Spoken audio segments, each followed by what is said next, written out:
Carl, how do you get a subject to loosen up if they're too stiff or rigid during one of your photography sessions? Well, that's a number of ways. You know, alcohol is a really easy way to go. Not always appropriate, but you know, that's the other ways are telling jokes, stories. I sometimes try to sit down with my subject, talk to them, learn about who they are as a person, what interests them. As superficial as that sounds, what it does allow for spontaneity. Humor is a big part of it.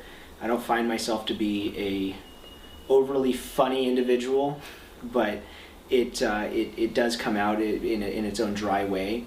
Music is another way, whether it be loud or really low music. That's a pretty standard approach. Smells, you know, I'll put incense on sometimes.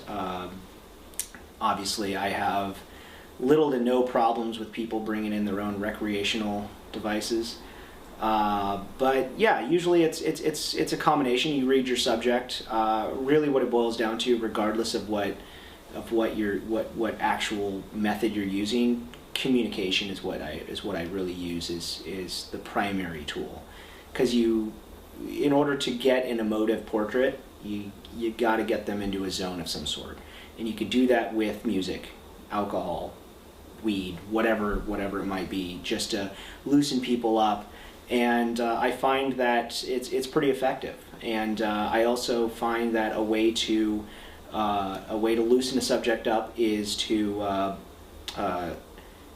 be honest with them and move on from a shot if it's not working. You know, just stop. You know, this isn't working. Even if you spent 20 minutes setting it up, you know, it's just not working. Let's move on.